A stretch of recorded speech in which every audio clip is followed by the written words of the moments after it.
You're listening to Thunderquack Podcast Network.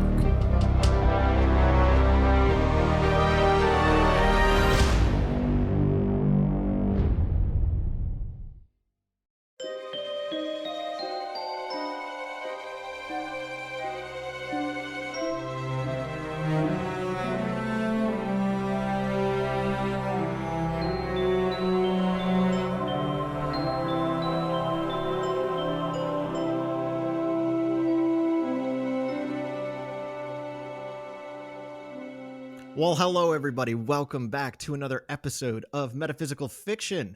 This is our third episode. I am one of your hosts, Karl Leclerc, and I'm joined by none other than the anchor of all things Thunderquack. It's Mr. Michael Cohen. Hey, how's it going? That's nice. I'm the anchor. That's good. It's not too grandiose. It's not too arrogant or egotistical sounding. Yeah, well, I mean, It's funny. Anchors keep you in place, but they can also be heavy and annoying. So you're saying I'm weighing everything down? Yeah, No, that makes sense. That I makes mean, sense. I mean the breadth of all that it can mean. So that you know, you are an amalgam of all the beauty of an anchor. I appreciate that. That's good. That's good. When we started, like, Thunderquack is like, oh, I gotta give myself a title, so I just took the title of creative director as like, I don't know, like, it sounds like it's important, but it's mostly just made up nonsense. That just means that I make the logos and choose what shows we're doing. But yeah, I like being the anchor. That's good. I'm good with that. Yeah, it's a cool image for you. And you can get like a cool anchor tattoo, like Like a Popeye style. yeah, Right on exactly. my forearm. Yeah, I was thinking more like Dexter Jetster because he's got that too. Oh, does he? Yeah, he I does. I He does. can't say that I've like ever clocked what his tattoos are. Yeah, But he's well, like, because he does have that, like, old, like, that 1960s diner like cook. ex-military fella. Yeah. Yeah. It's it's so funny because obviously this episode of Metaphysical Fiction, we're going to be talking all about what do the tattoos of Dexter really mean. So I'm pretty no, Here we go. Hot on the heels of the 19th anniversary of Attack of the Clones. that's right. Yeah, we're just gonna start digging in. No, but with that said, we are because May is it is kind of always just like this unofficial celebration of Star Wars month, right? Because all six of the original films Yeah. celebrate their anniversaries all throughout May. May 4th starts the month. So, and like Mike and I've clearly shared from episode 1, we both do lots of Star Wars podcasting is kind of our mainstays. So we figured, you know what, let's talk a little bit of Star Wars for the month of May, and specifically around a pretty popular topic in Star Wars right now, which is this whole kind of conversation around canon and what is true, what is not true. Yeah.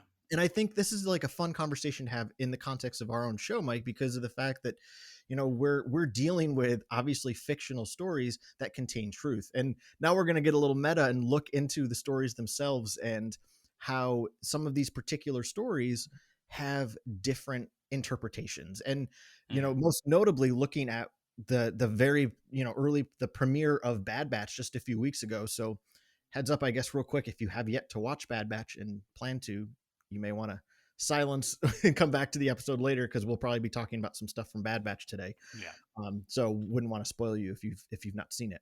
So And if you haven't seen it, go, like, do yourself a favor. Yep.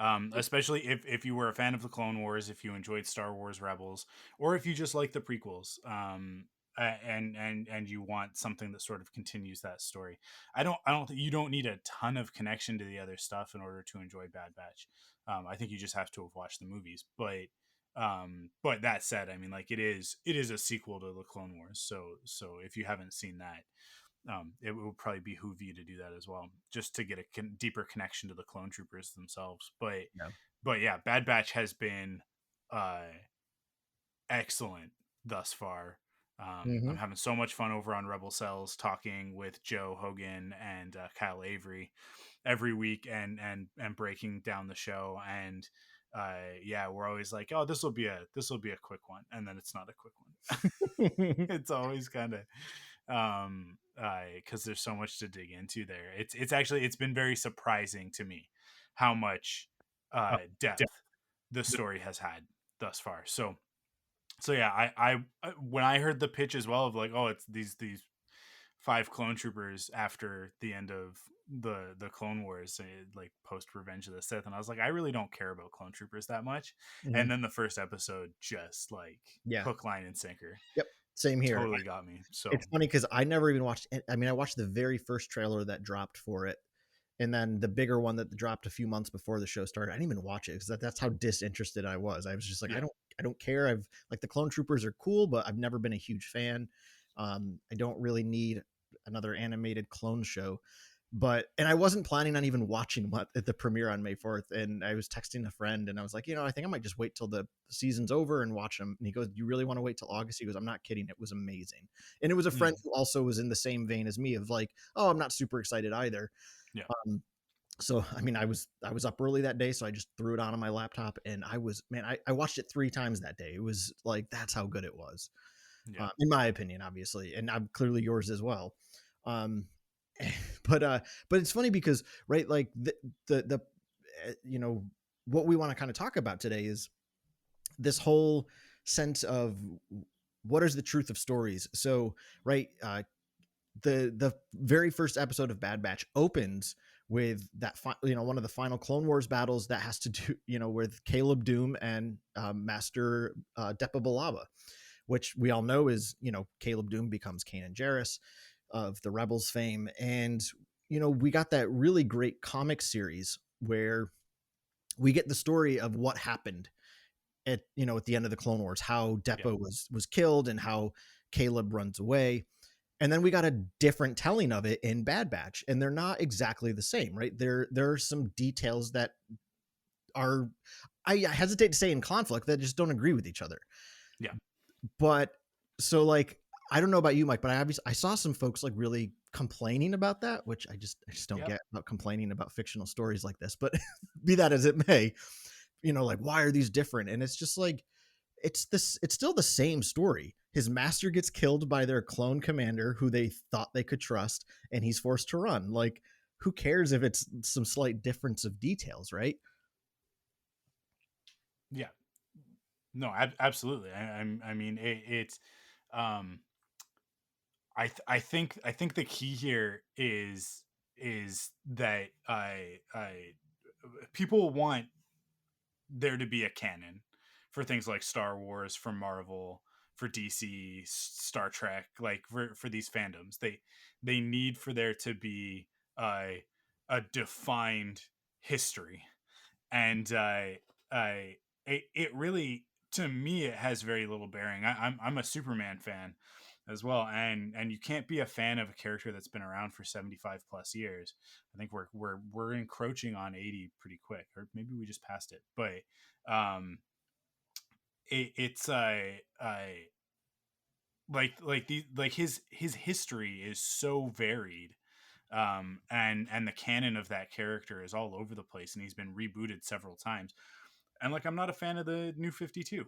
I don't like what they did with the character around that time. They ended up bringing back the John Byrne Superman after a little while, and replacing the new 52 Superman with the John Byrne Superman, and which is the one that I think most of us are familiar with, the one from the 80s forward.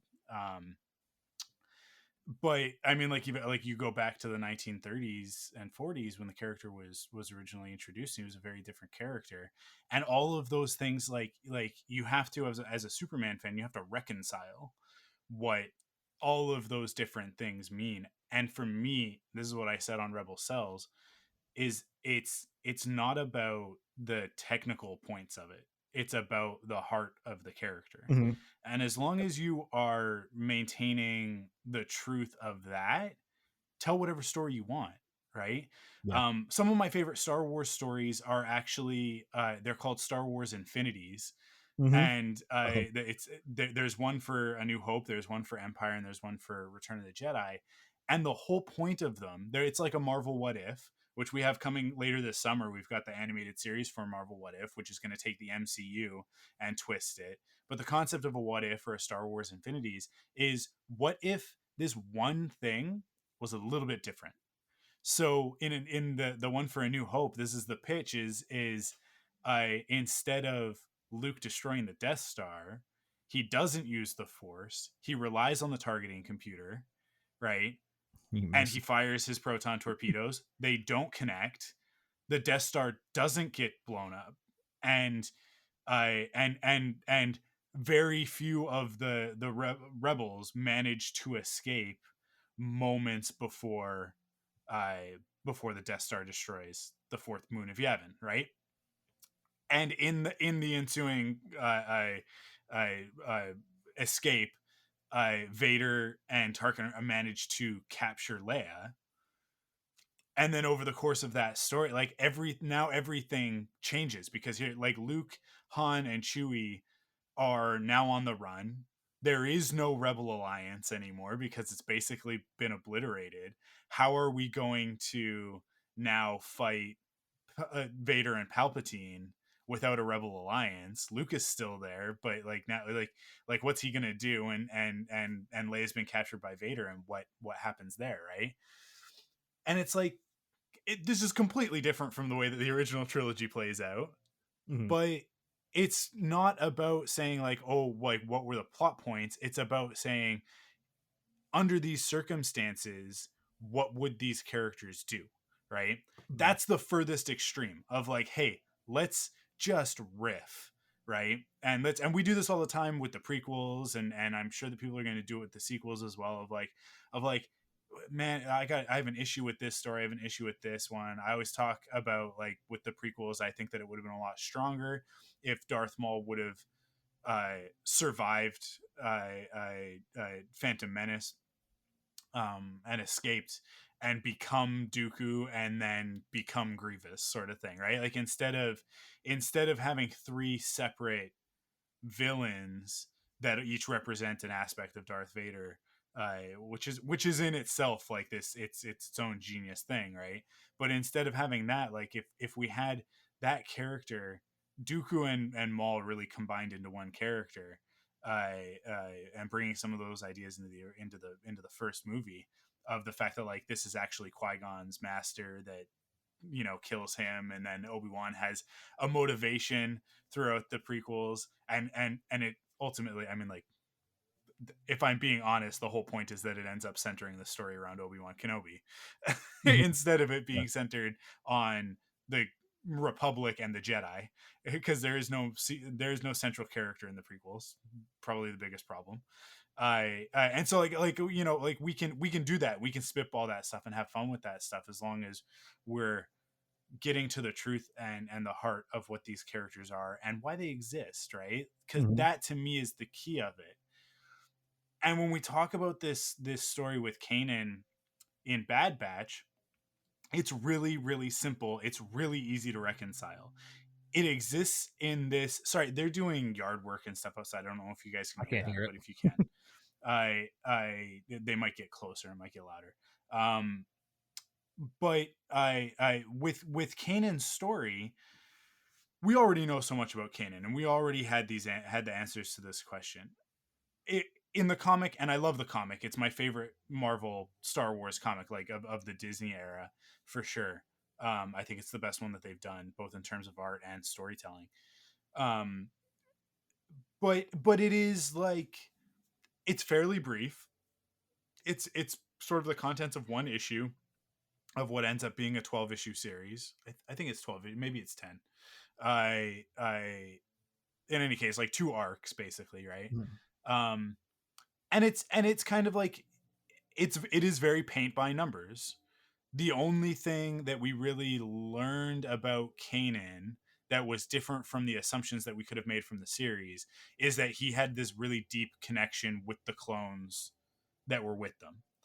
And I like that is in conflict with, in a good way, with who we know him to be in season 2 of Star Wars Rebels, when he meets Rex, right? Because he hates clones. Yeah. So it's showing us that there's this arc here of, like, he actually at one point in time had a very close relationship with these clone troopers that he was working with, that he was technically, that he outranked, that he was the commander of, even though he was a child. Man, nobody ever talks about the fact that the Jedi used child soldiers in the Clone Yeah. Wars. Yeah. We don't talk about it enough. But it gave some context around that, right? And there's a little bit of context for Kanan as Caleb Doom in the novel A New Dawn as well. But what they did with Bad Batch is, like, instead of, it's not a retcon or a rewrite, it is a different perspective, and it serves a slightly different purpose. It fleshes his character out even more. It maintains all of the stuff that was true about the story in the comic, Mhm. right? About, like, he's close with these clone troopers. He admires them and works closely with them. And it doesn't contradict any of the important stuff, which is connection to Depa Balaba, which is really the only thing that matters in this context. But what it does is, and this is where we're going to get into deep spoilers, the fact that Hunter is the one who, oh my goodness, they're like right outside my door now. Jesus, that's super loud, right? You can I hear can hear that it a like little. Yeah. crazy. Yeah, I can hear it a little. Is it drowning me out, or is it Oh, just in the not at all. background? It's just in the background. Okay. We'll power through it. We'll power through it. I Otherwise I got to do fancy editing and stuff like that. I can't hear it again at all now. So you're Yeah. fine. I What it does is it connects us to Hunter, which is super important for Bad Batch, especially like for those of us. Even if you don't have a connection to Rebels, it'll still do this because Kanan is an instantly likable character, in my opinion. And that's Freddie Prinze Jr. I think that he does a fantastic job, even though he sounds like a 40-year-old man Yep. pretending to be a kid. Yeah. Whatever, who cares? He did the best that he could. What's important is the characterization, not the Just tenor of his his voice. voice. Yeah. Um, it's made up and in space. Maybe kids from the planet that he's from have deeper voices. You don't know. I But what it does is it connects us to a character that we already know and love, that we care about. If you have watched Star Wars Rebels, um, and now Hunter is the one who saved Kanan. So now we're going to transfer that love that we have for Kanan, not one to one, but it's definitely going to inform our feeling about Hunter, and then the Bad Batch at all, right? Like the whole team. And also, like, super importantly, it's going to inform us about how we're supposed to feel about Crosshair right at the beginning of the series. Mm-hmm. So, like, we're like, it sets us up to go, like, okay, so now we have a thematic hero and a thematic villain of this story. Ultimately the villain is going to be the Empire, right? Yeah. But for now we have a very, like, tactile sense of, like, Hunter is the good guy, Crosshair is the bad guy, and their desire to save or kill this character that we love, and a kid, a child, a Padawan, a Jedi, right? All tied into Order 66 and how we already feel about that. It all comes together to set us up in the first 15 minutes of that series for exactly how we're supposed to place these characters, which, when they were introduced in the Clone Wars, we never got that. We never got a moment of, like, wait, which one of these characters am I supposed to relate to? Which one am I supposed to like? And in my opinion, I think one of the reasons why I didn't care about Bad Batch was that their arc in the Clone Wars actually set them all up to be unlikable. Mm. It didn't do any of the characters favors, other than going, like, oh, they're badass. That's it. That's all it did for me. It didn't make me go, like, oh, Wrecker is endearing because he's actually just a big kid, Yeah. right? Oh, Tech is too smart for his own good, and that's fun in its own way, right? Crosshair is kind of deliciously sinister in a way, and Hunter is a tough as nails hero with a heart of gold, right? And then Echo, we already have a connection to from the Clone Wars because he's from season 1, so we don't need to do that work. But yeah, like, just from a storytelling perspective, it's doing all of this stuff, and then it's also setting us up of, like, Hunter failed Kanan in that moment, he can't fail Omega, Mhm. right? So we're set up for all this stuff, and we go, okay, like now he's gonna carry that guilt with him, um, and that's going to transfer to our story with Omega, and give us a justification for why he would feel the need to go back and rescue her at a certain point in the premiere, right? So it's to me, it's just masterful storytelling. It takes what was done in the comic and it adds a whole bunch more layers onto it, and then sets us up with these other characters in order to enjoy their story. So for me, it's good all around, because I can still read that comic and I can still go, okay, and then at this point, let's say there's actually some more story here that we just didn't know about at the time. And I think like that kind of gets to the core of what we want to talk about. And I think I probably already know the direction that you're going to go in terms of like relating this to spirituality and how we look at religious text and that sort of thing. Because it's like these stories specifically are made up. Some people look at the Right. gospel and feel differently about that, but to me it's always a matter of like the person holding the pen, I put their own personality, flavor, spin into it, right? And when we look at the gospel, it's like we see that there are multiple accounts of the same story from different points of view, and those different points of view each flesh out different things about a story, Right. right? Yeah.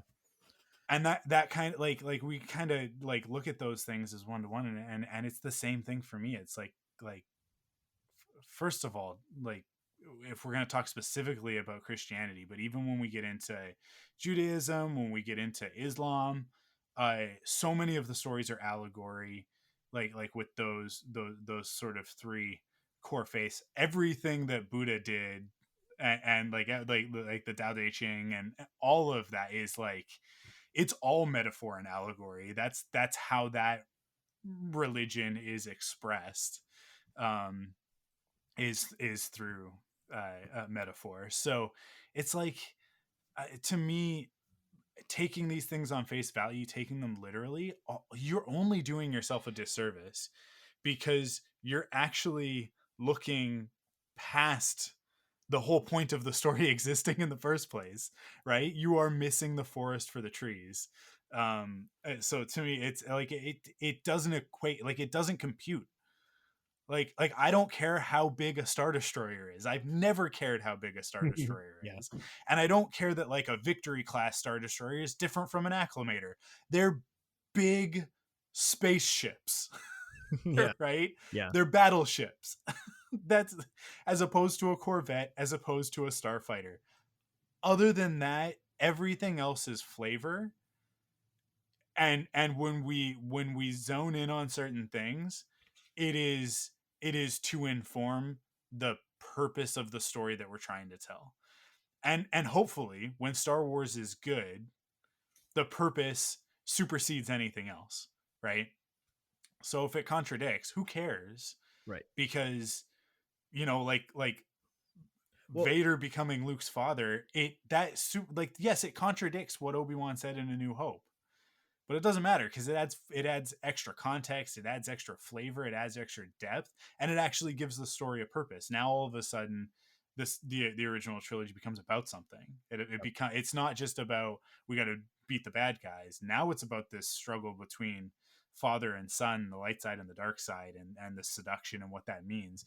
And then we get the payoff in Return of the Jedi, right? Like, and thank like the cool thing about the canon thing is we already have the payoff. It's Star Wars Rebels, but Star Wars is really good when when new stories inform and connect and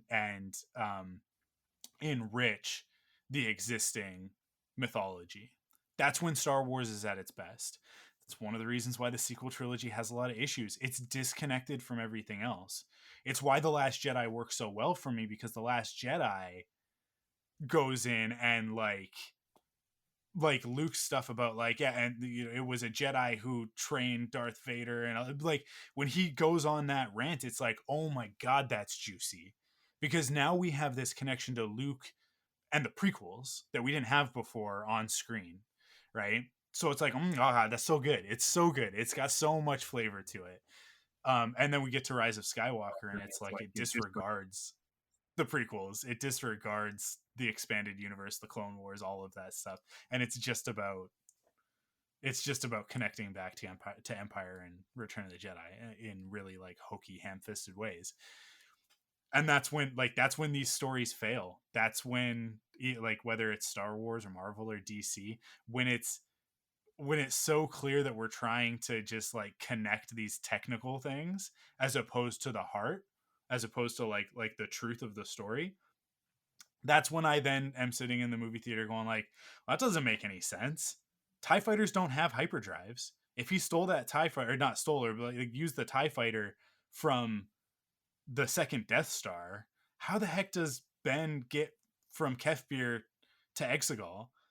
Like this makes no sense, right? And it's like, if the story was great and was true to what that story like could have been, and the heart of those characters, I would have just looked past it.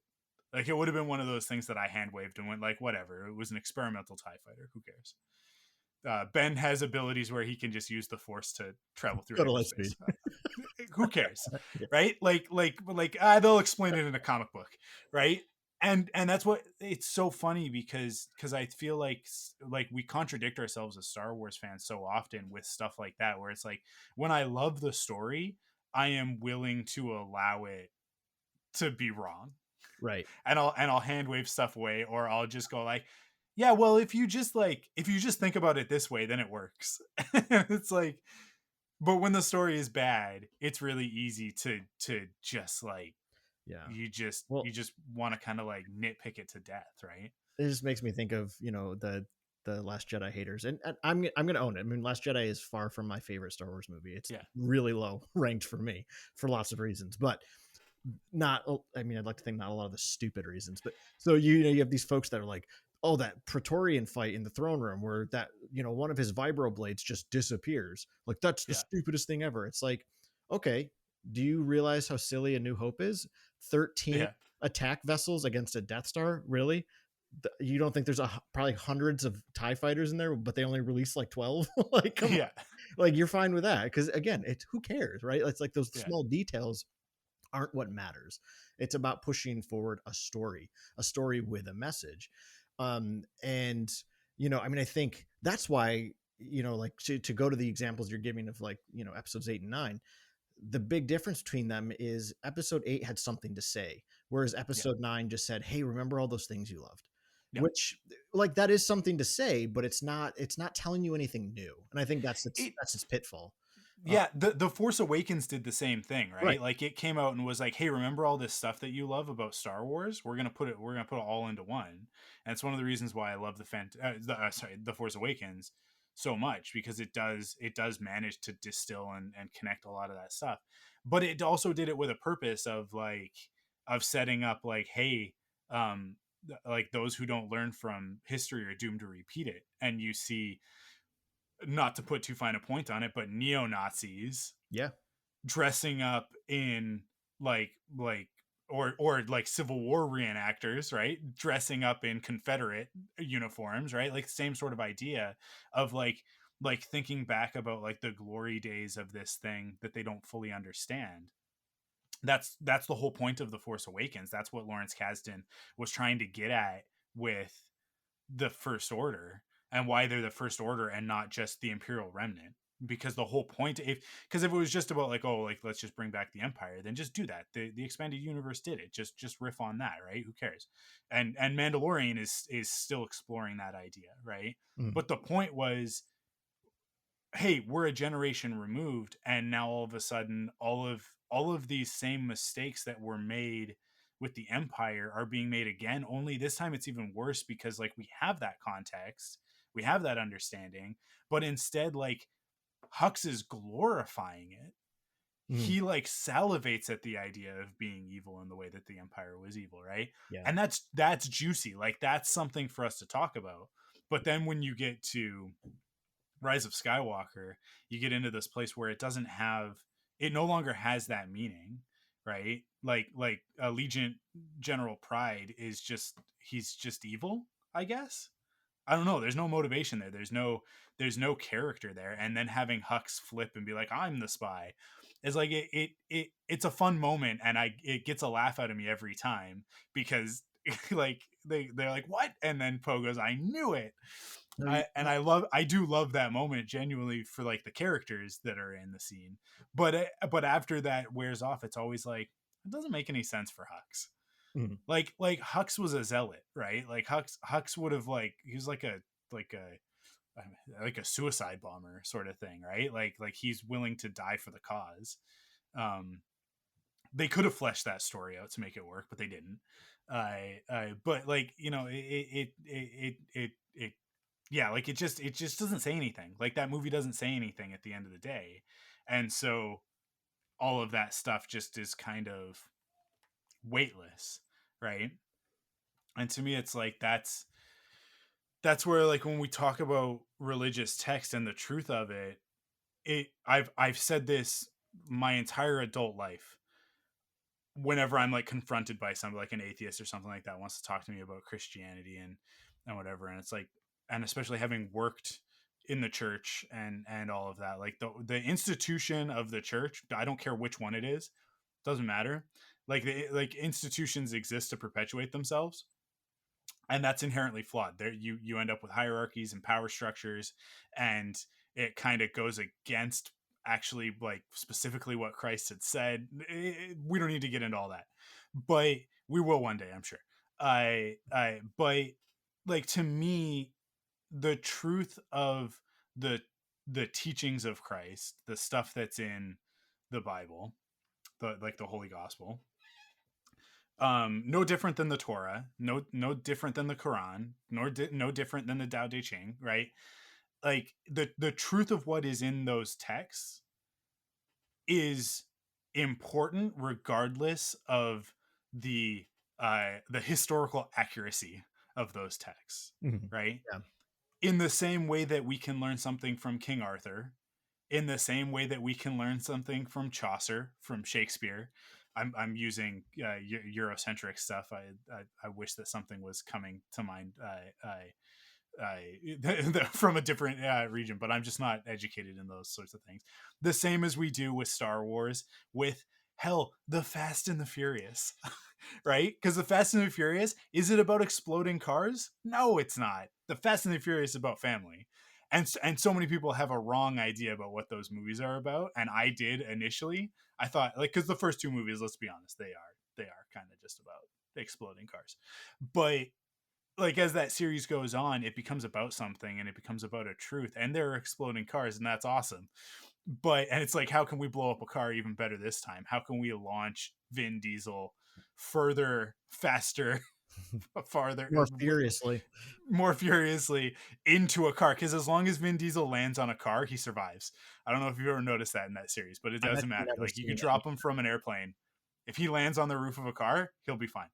I But it doesn't matter, because, like, again, that's not what those movies are about. They're not about science, they're not about physics, they're about family. That's what those movies are about. Mhm. And the teachings of Christ, the gospel, are about how we treat each other and ourselves, right? Like, that's what it's about.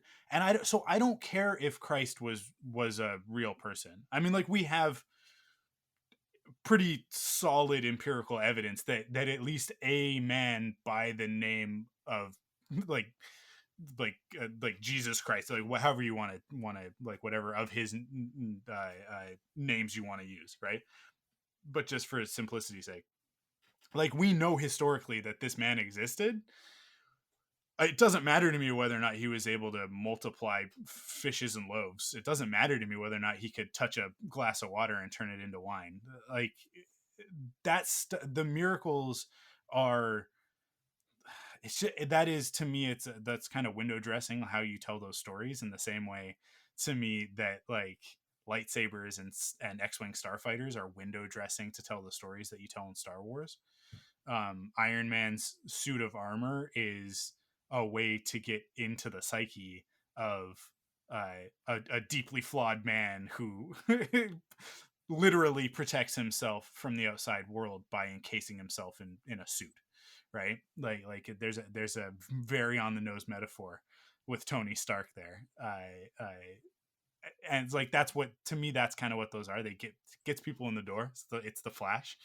um but like the truth is, it doesn't care about any of that stuff, and the truth doesn't, when we're talking about sort of a a personal truth, or like sort of a moral truth, right? Like a societal truth, like it doesn't care about the technicalities, right? And I feel like we should be able to treat religion that way. We should be able to treat, I shouldn't say religion, but spirituality and religious text that way. um that gets into dangerous territory though, because it can be taken the other way of like, well, I see it this way and therefore I'm also right. And that's when you get into sort of some of the dangerous evangelical Christian ideology. But in my view, that stuff focuses so much on literal text-based truth and not enough on like the it's like spirit of the law versus letter of the law. Mm, You know yeah. what I mean? um so yeah, I don't know, but for me, like it I've always said, like, it doesn't matter to me whether the Buddha was a real man, or whether or not Christ was a real man, or the prophet Muhammad. And I know, like, to some people that's very sacrilegious. But this is my personal truth, is that that component of it is not important. And that's where I see faith as like, the the fact of it is not relevant to like my personal truth of it, which is that like to me, like something like the golden rule is like the measure of a person's character, right? Treat others the way you yourself would want to be treated.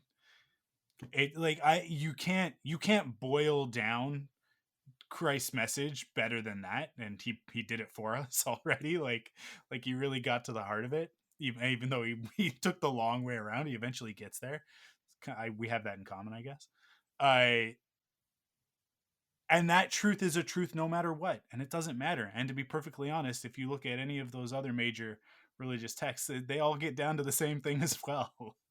Right? Like it always kind of comes back to that truth. And to me, like that's what we're there for, right? That's what we're supposed to be learning. And then we are just supposed to be learning. Because it's a hard thing to practice in day to day. And that's why there are so many allegories for it, and that's why there are so many stories, and that's why we continue to create new stories in order to get back to that truth, because it is a hard thing to live, right? um yeah, you talk some more, because I've talked so much already today. Yeah. I mean, I don't agree with everything you just said. I want to put that That's fair. quite quickly. I think whether or not those particular religious characters exist, I mean, I push back hard and say, yeah, it does matter. And I push back against some of my very, very left leaning Christian friends who are like, well, Jesus may have just been a spirit, and it's just like an idea. And it's like, well, if that's all he is, this religion doesn't make sense. So let's put that aside. But I'm not here to defend that, because if Yeah. you choose not to believe that, that's fine. But I would say for a person of this particular tradition, that's kind of important. But I do agree with the fact that it's the details don't matter. Like there are four gospels, three of which, the synoptic, which are Matthew, Mark, and Luke, have almost all the same stories. Some, but different lengths of the stories, different angles of the stories. But the Gospel of John is totally different. I mean, Jesus is literally killed on a different day in that one. Yeah. Like the details are so different. But again, it's not like those early writers weren't concerned with our modern context of historical truth, right? Like for them, they're trying to tell truths about life, truths about how God interacts with the world. And that's what matters.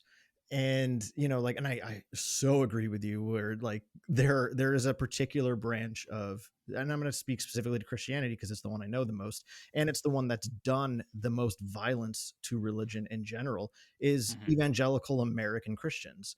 And I apologize if that's how you prescribe, but you got to understand your roots is, everyone who's like, look at the crazy fundamentalist Muslims, well, you know where they learned it? American Christians. So Hmm. um so all that to say, like, they choose to take texts like you said, Mike, and there's such a literalism to it that it doesn't give the text, it doesn't give the stories room to breathe and to reshape and remold for subsequent generations. Yeah. And I think, tying that back into this conversation about, some of the details of Star Wars stories, right? These Some of these details change over time, or expanded over time retroactively. And this whole idea of retconning, right? Like, I think we could get, this is probably a conversation for a totally different type of show, but like, is Omega essentially going to be some sort of retconning of how Palpatine's clones came into existence? I don't know. I hope not. But, um, like, uh, these are stories that sometimes they try to flesh out something that's introduced a little bit more, but at the same time, like, as long as they're staying consistent to what the truth of those stories and the truth of those characters are, I think that's what matters most. um and you always, whenever it comes into like, uh, subjective truth, which is true of any art form, which Star Wars falls in the category of, you will get people though that disagree, right? Like, I think that's the biggest hang up for people with Last Jedi is Luke Skywalker, right? Was that Hmm. an extension of the Luke Skywalker they understood from the original trilogy? And I think it's a fair argument on both sides. Like, I think folks that are like, it absolutely is, like, this is the perfect progression of a flaw. He's flawed, he's imperfect, and he gets a great character arc.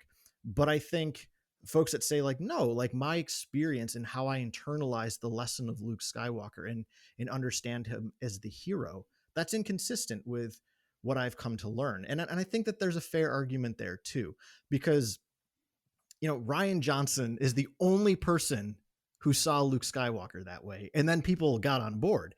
But you never saw a story like that about Luke Skywalker until Ryan Johnson chose to tell that story. So what does that now do to this particular character? Well, I think if you allow the story to be told, and this was something, so Matthew Stover, who we had on our show Wampa's Lair just a little over a month ago to talk about his Revenge of the Sith novel, he was on one of the most disgusting Star Wars shows ever. I don't know why some of these people go on that show. um They don't live in our world where yes, that's a good point. we monitor this stuff, right? So they That I just see Yeah. Star Wars podcast. I don't blame them. Like you No, can't I don't blame them either. Yeah. research everything, every guest request you get. You go on a thing, you do a thing, right? Right. But that said, I mean, I think Yeah. he made a great point to one of the most toxic voices in fandom, who also, Yep. in my opinion, is not bright at all. um, Yep. like, just a complete idiot. But And yet has possibly the biggest audience well, in Star Wars I mean, fandom. right? I live in America, and look who we elected for president 4 years Yeah. ago. Well. So Hey. it's Yeah. indicative of, sadly, a lot of folks. Yeah. They think with their hatred and anger, not with a heart.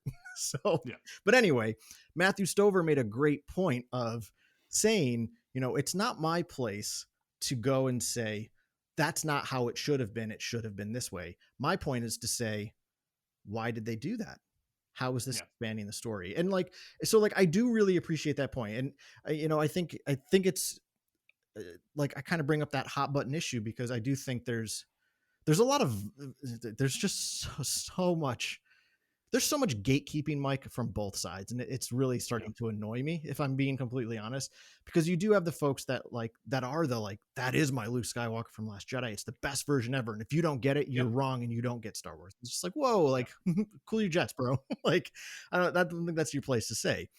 um but that said, like, I think what Matthew Stover, and by the way, I loved having him on our show. He was just such a gracious guy, super, super humble, like, very down to earth, and really has a great mind for Star Wars. And that said, so like, I loved his response of just like, like, oh, it's not really our place to say, was that Luke Skywalker? It's to say, why is Luke Skywalker there? Yeah. And, you know, and obviously he really loves why he's there. And, you know, I'm still like kind of 50-50. Like there are times when I watch it and I absolutely love it. And there's times when I watch it, I'm like, that just doesn't seem right for me. But I at least like, it's important to understand, why did the artist choose to tell that story? Yeah. And I think, you know, like kind of what you were saying with Force Awakens, right? It was this, ultimately the truth of that story was to say like, hey, history can repeat itself, and look what happens when we don't learn from our history and then we radicalize false history, right? um and I think Last Jedi specifically took, you know, almost a godlike hero, because that's kind of what Luke was turned into in later Legends, and like that I remember being very boring. It's like, this is not Luke, like this isn't Oh, really. like yeah, very literally. I mean, like Yeah, in some of the final books, he was doing things like using force lightning to yeah, he was doing the sort of stuff that happens in Tross. To right, be perfectly honest, like yeah, and that's one of the reasons why I hate the end of that movie, is that like when Palpatine just puts his hands up and then like lightning just like shoots all of the ships. It's like, this is not it's just it's like this is not Star it's Wars like you're playing anymore. Force Unleashed on God mode. You know what I mean? Exactly. It's just a video game now.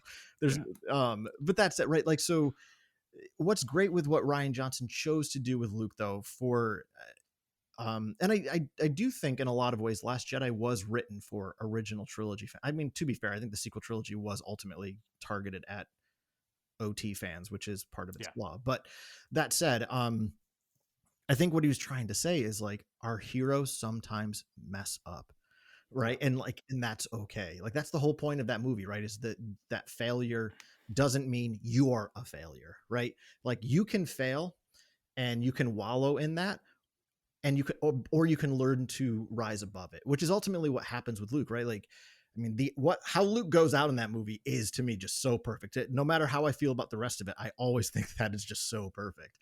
Yeah. um and, you know, so like, again, this is a story that we're pushing forward to teach us a new lesson. If Luke just showed up in the movie and was just Ben Kenobi again from A New Hope, like that's not really anything new. It's just like, oh, it's the same old kind of sterile Luke, like, oh, he was the good guy always through. But this is like, no, Luke tried his damnedest to recreate something, and that didn't quite work, and he gets humbled for it and has to learn to rise above it. Like, to me, like that's a very powerful lesson, right? Like Yeah. we're gonna screw up in our endeavors in life, and it's important to understand that what we mess up on isn't Yeah. the entirety of who we are, and isn't the entirety of our story.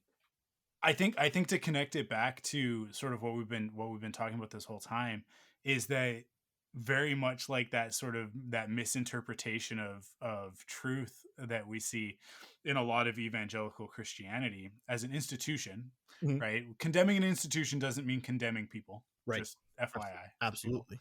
Yeah. I I hated our I government for 4 years, but it doesn't mean I hated government. Exactly. You know? Or America, Yeah, right? Like exactly. you Yes. hated what it had become. Yeah. And I think like one of the points of Luke's arc in The Last Jedi is very much that he is humbled. He is broken down in that moment when he ignites the lightsaber over Ben and makes the wrong choice. He he was faced once again with the same, he came to the same crossroads that he did in Return of the Jedi. And in Return of the Jedi, he did the right thing. There's an important lesson here about like once we do the right thing, that doesn't mean that all of a sudden we are good, Yeah. right? Yeah. It means that we did the right thing, and that's it. That's the end of it. That's the end of the statement. In that moment, in that circumstance, we did the right thing. And congratulations, you did the right thing. It doesn't mean that you are now perfect. You haven't ascended. You're not enlightened, Right. right? Well, and And when Luke is faced with that same choice again, he makes the wrong choice. Everything falls apart, and he learns the wrong lesson. He runs away, he goes into seclusion, and he spends the whole time sitting by himself in contemplation, trying to justify why he failed. Mhm. And when Rey is like, we need the Jedi, he's like, the Jedi are a bunch of punk losers. It was the Jedi's fault that all this happened in the first place. And it's like, the Jedi need to end, right? Like that's not Luke being right or wrong. That is Luke expressing his personal truth, and his personal truth is from a lesson that he misread. And it's not until Yoda shows up and tells him like, hey, like all these years later, I'm still trying to teach you. Yeah. Like you need to get over this stuff, and you need to move past it, and you know, you like we need to do better, sort of thing. um and that's where his teacher comes to him, tells him what's up, teaches him one final lesson, and that, from that point, like he is able to then like finish that arc and fulfill his purpose, and peace and purpose, right? That's Mhm. that's the moment. And I like that's the arc of that character. But people don't want to see their god hero fail, right? They want King Arthur to pull the sword from the stone and then to rule Britain justly forever, Yeah. right? Yeah. But that's not the way that that story goes. Right. That story, if you keep reading it, which very few people go past the sword and the stone story of King Arthur, into Lancelot betraying him, his wife betraying him, like everything, Morgana, like all that stuff, like everything, every choice that Arthur made to get himself to that point ends up coming back around to bite him in the ass in his middle age. And it's actually a very depressing, very upsetting story. It's about very different stuff. Um, and it's not nearly as satisfying, which is why it doesn't get made into movies in the same way that the other ones do. Not that it hasn't, there are, um, but yeah, it's very different, and that's where Luke is at, right? Like that's, and Ryan Johnson talks about that. It's, I didn't come up with this, I'm just cribbing from his notes. Mhm. Um, but yeah, but like ultimately it comes back to that truth, and can go back to something that Yoda says in the Phantom Menace of like a prophecy misread could have been. And I think when we look at the way that different people interpret different religious texts, like that's, it's so easy to, based on your own subjective truth, to interpret something one way or another, and to go completely down the wrong side of it. And I think that's where like you need to be open. I think that like as somebody of Jewish descent, and that this is like sort of in the culture of my family because of my dad and because of his dad, and so on and so on down that line of Judaism. So that like the like Jews argue about this stuff. That is the religious experience of Judaism. That is, a rabbi is a teacher, not in the sense that they're telling you this is the way that it is. Because if you go to a rabbi and you say, Rabbi, why does the Torah tell us to do X? A rabbi won't give you an answer. A rabbi, a good rabbi, at least I should say, will not give you an answer. A good rabbi will ask you a question, right? Mhm. And it opens a dialogue, and it becomes a conversation about like, well, why? Well, why? Yeah, why exactly? Right? And then like, let's talk about it. Let's figure it out, so that we can get to the truth of it. Right? A spiritual truth, a personal truth that resonates.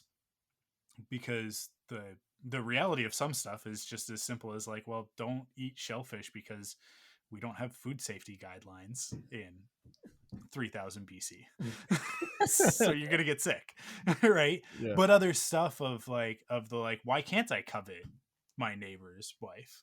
And it's like, well, let's hold up. Let's have a conversation about that, right? Like, if these are the reasons why, and are they empirical truths? Kind of, in a way, but they're also spiritual and personal truths of like, you know, like again, treat others the way you would want to be treated. It always comes back to that. Yeah. Would you want somebody else looking at your wife that way, or your possession or whatever, right? Like, Yeah. should I be jealous of another person? What does that say about me, Yeah. right?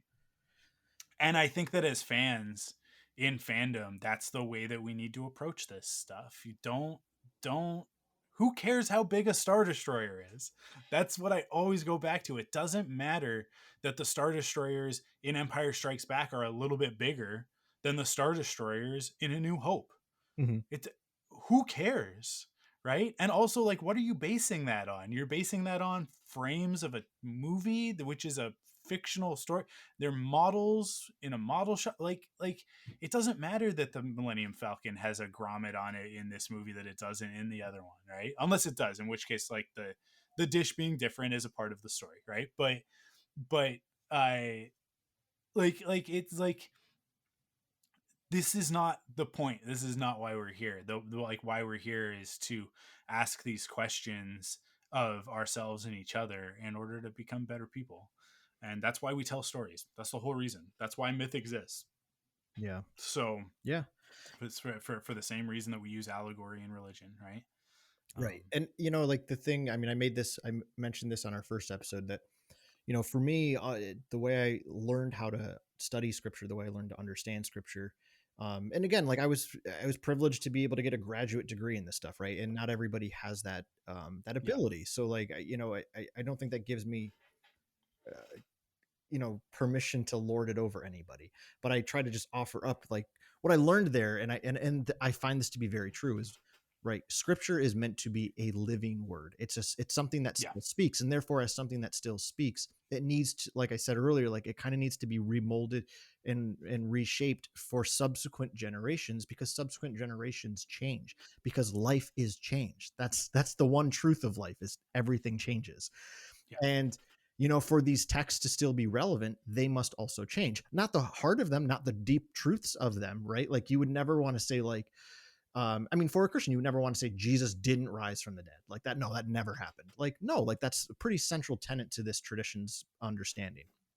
But that said, like, when you get caught up in the details of like, well, no, they said, I'm going to go to a hot button one here. Like, a man shouldn't lay with another man like a woman. And it's like, Yeah. yeah, it also said a lot of other shit in that book that we don't do anymore either. Yeah. Right? And also, Hey, I love bacon. I yeah. love bacon. And you know what, Mike? I also love wearing shirts that are a mix of polyester and cotton. So, Yeah. but like that's sinful too. I should be stoned. So like that said, right, like these stories need to change. And I love how, in a way, Star Wars itself has always done that. I've been like reading pieces of, have you ever heard of this book called The Secret History of Star Wars, written by Michael Kaminsky, I believe is who it was written by. No.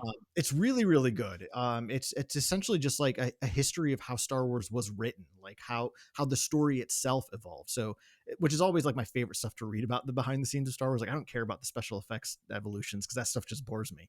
But like, I want to know how the story, and it's so cool. Like you mentioned this earlier, Mike, that when Empire Strikes Back came out and George made the decision to have Darth Vader be Luke's father, it changed Mhm.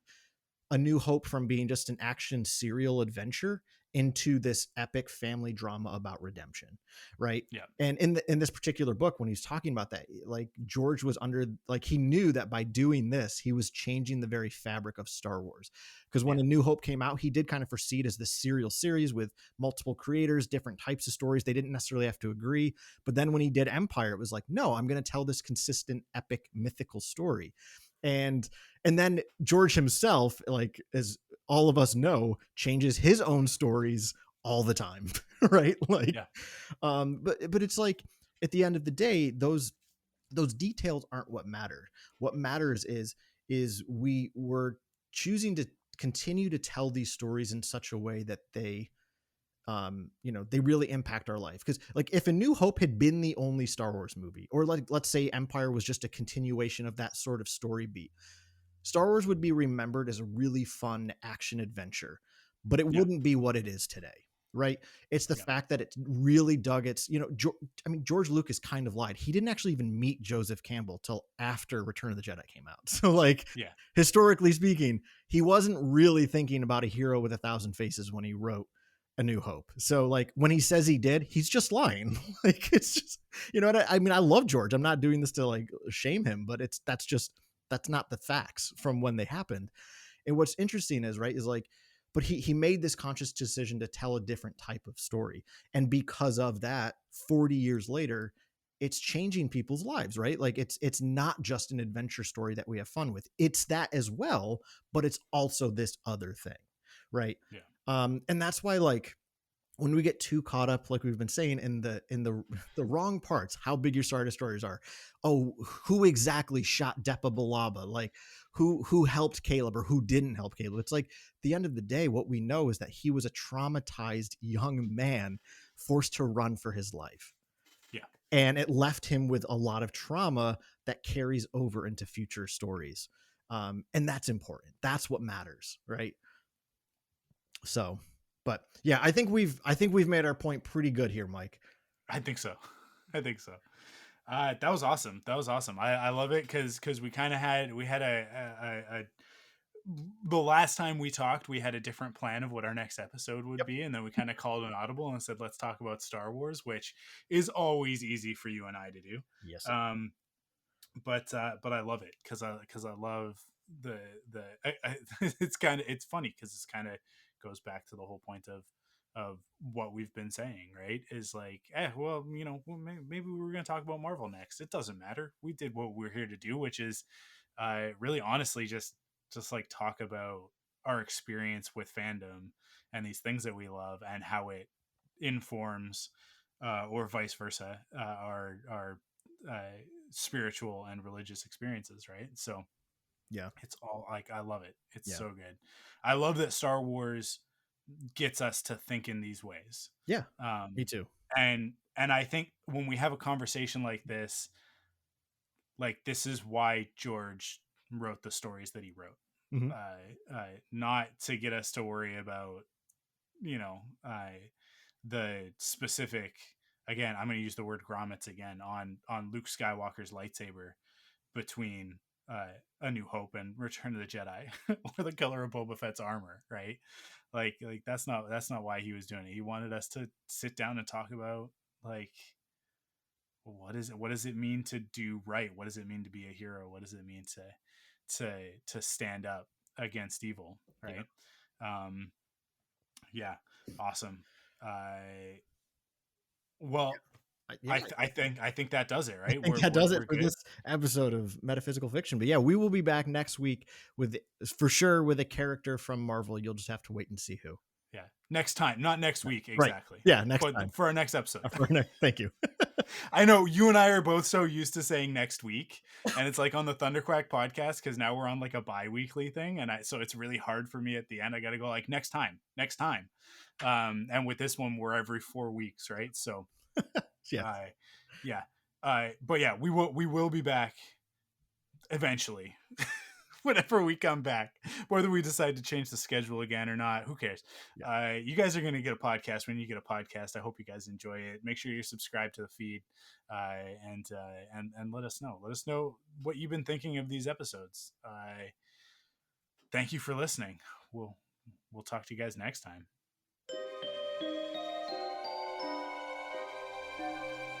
Metaphysical Fiction is part of the Thunderquack Podcast Network. Head to thunderquack.com for more great podcasts, or follow us at ThunderquackPod on Twitter and Thunderquack Podcast on Instagram.